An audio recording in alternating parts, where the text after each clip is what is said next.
psychedelic experience in the term of a bad trip. I've used it. I do use it because it's just the lingo. But in all honesty, like, your bad trips, and I'm using air quotes there, are the ones that are the most beneficial. Why? Because what makes a bad trip, like, psychedelics are an introspective drug. You take it and your perspective changes, and your thoughts change, and your outlook changes, and you start to look pretty deeply at yourself, and you can experience a thing called ego death, which is just like total lack of the sense of self, and you just become an entity connected to everything, and it's this beautiful, terrifying, incredible experience. But while you're in that, in the middle of a trip, you might have a thought about a fight you've had with your wife, or something you did wrong in your life, or just a bad thought, or maybe just a bad feeling passes over you for no reason.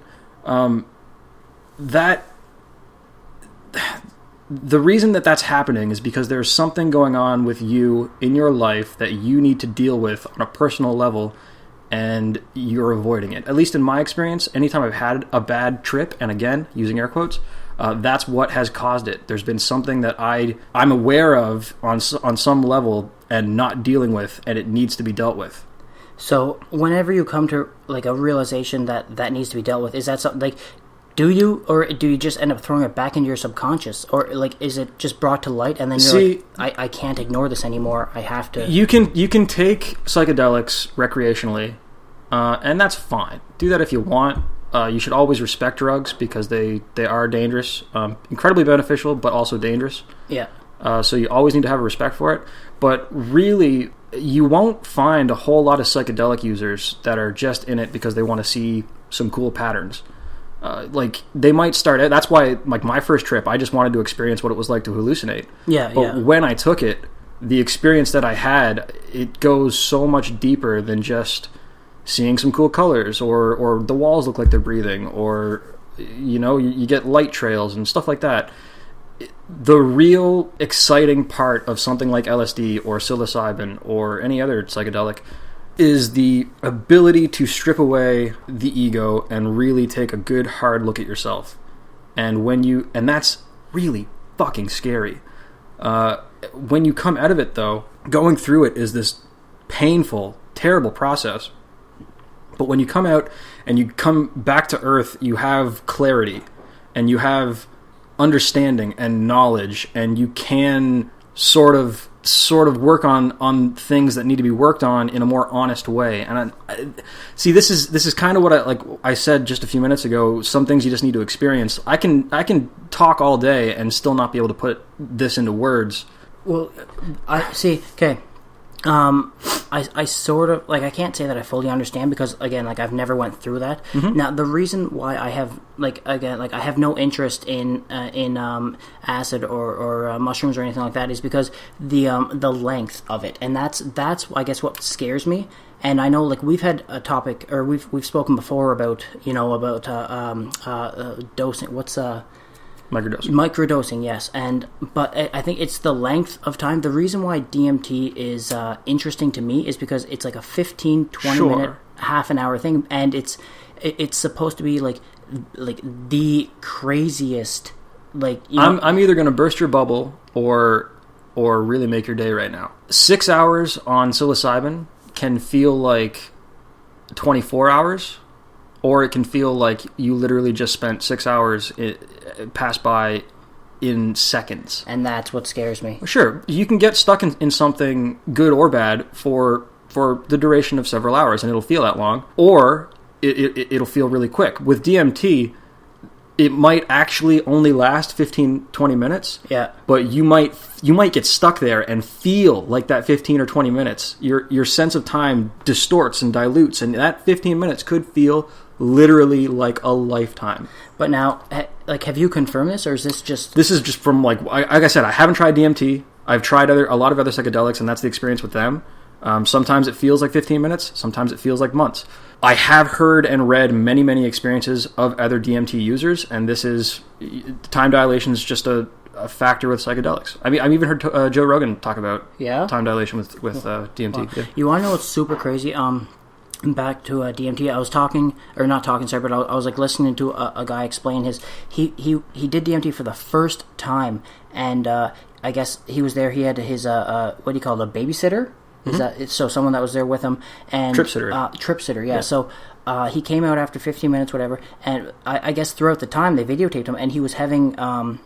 He was freaking out and like not gnawing, but like screaming almost in a sense of like a growl scream, and extremely like upset. And it seemed like he was going through a bad trip. And after about 15 minutes, he came out and they videotaped him and whatnot. And he was saying like, they're like, "How you doing? Like how are you? You know, like you were scaring me." And he's like, "You know, like I'm good."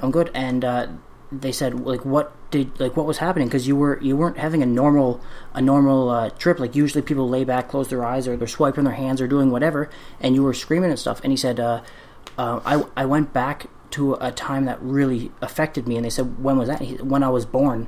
My umbilical cord was wrapped around my neck, and this thought was in his subconscious, and he went back to that time when he was being born with the umbilical, and like shit like that is like so.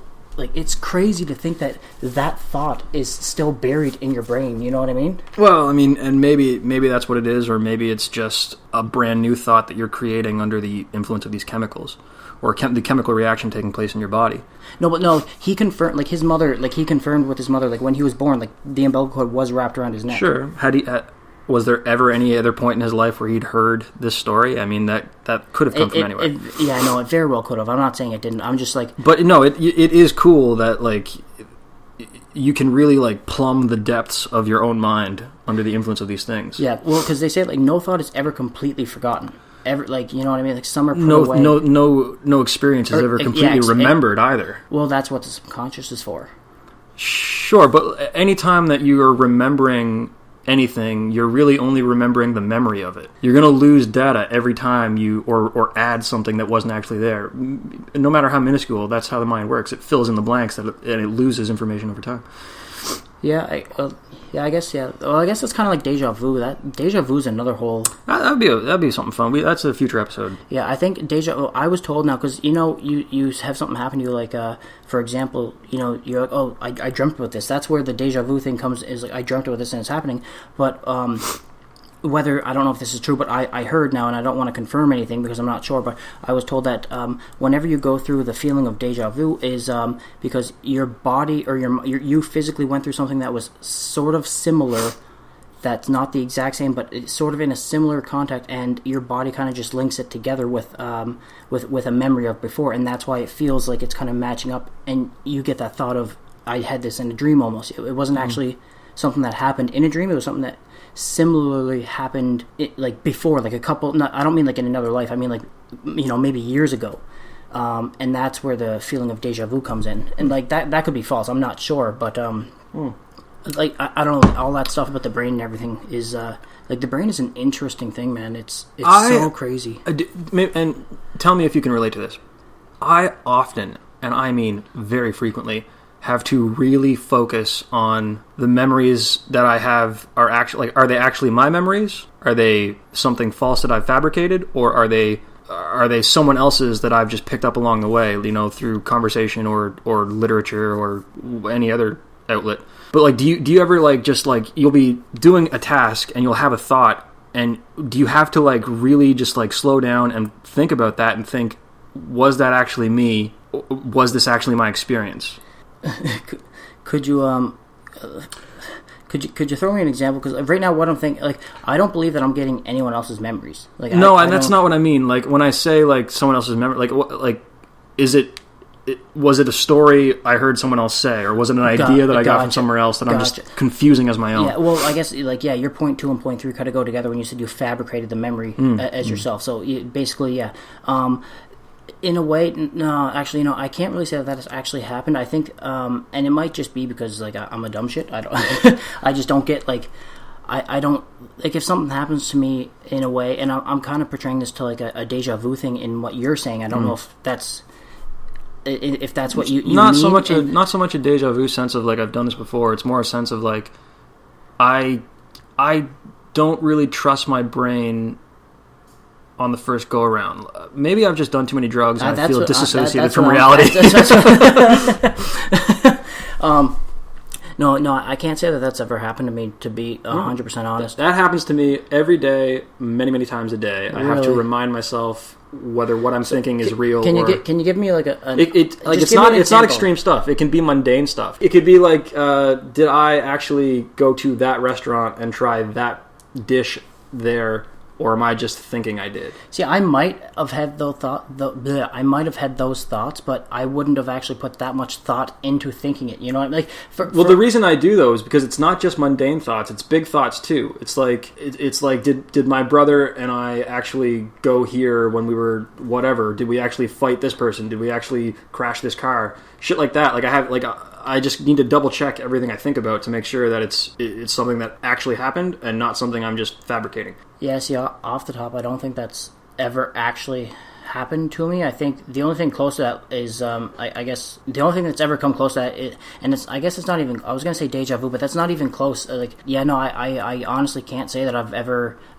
maybe self-consciously or voluntarily, like, fabricated thoughts or even thought that the thought could possibly be fabricated. I don't know, man. I don't know. I guess I just question my own reality a lot. I don't know. We're getting into an abstract space here. Maybe we should. No. It's interesting. I am questioning your reality. So, okay. What do you think happens when you die? I don't have an answer. Have you not put any thought into it? I've put a lot of thought into it, but I don't have an answer. At least not one I'm satisfied with. I would say probably nothing. Probably we just die and our consciousness ceases and our body decays. If that is the truth of it, that's fucking depressing as hell. But, I don't know. So what about, I don't know if you've seen this video or not, but what about, like, this man, he said that he was born, and I'm not saying this is my beliefs, but this was extremely interesting. This man, he said he was living this other man's life in a past life. You know how they say, you're reincarnated as what, you die, you're born as a bit, whatever.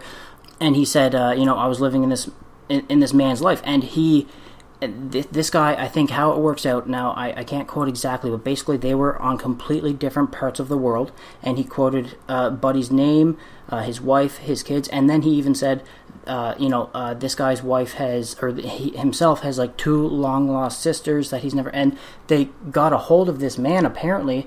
I don't, like, he was still alive, so this is why it's, like, really weird, because he said he was, like, living in his life, but this guy was still alive, or maybe it was his sister or someone in his life was still alive, and they went and they got a hold of these 2 people, and they did a DNA test, and it turned out that these people were actually his sisters, and they had, like, he had no idea, or they had no idea that, and he confirmed everything in his life. He even confirmed stuff that this guy did as a kid, all the toys he put, and, like, specific things that he played with as... I mean, the skeptic in me wants to just call bullshit on that and say it's fraudulent. Oh, it very well could be. I just think it's interesting, but, well, yeah, that's the thing. Like, I believe everything is explainable. Everything is understandable. It's just the stuff we don't know yet. So this is kind of like, have you ever heard about the toddlers who remember past lives? Yeah, that's kind of where I was getting at in a way. Yeah, that shit is really fucking interesting. Like the ones that say, like, oh, I died at this point, and like I felt the pain of that war, soldier, or I was married to this person, and that person might still be alive, and they've gotten in contact and have been able to prove that they were a widow, that they lived a life. That's basically what I was coming from. It was just a different story, but yeah, it's. I can't explain it. I really don't even have a guess as to how to start explaining it, but I'm not ready to just chalk that up to supernatural or anything else. I mean, I definitely think there's something going on there that we could quantify and explain. And I would love to know. You know, the worst part is, like, maybe later on in the future, like, they'll have an answer. But, like, right now, the worst part is you won't know until it's too late. You know what I mean? Like, no, I don't know what you mean. Like, you won't know until you die. And then by then it's too late to... Oh, I'm not... you know what I mean? Like, I'm just saying, like, on a scientific point of view, like, you won't know. You can't actually know until it's time to know. I mean, I don't lose sleep over that. No, I'm no. Like to me, though, that I mean, it's the great unknown, right? It's the greatest adventure. Death is the greatest adventure. As Captain Hook would say, it's the only adventure. I mean, that's part of what makes it intriguing and why people are so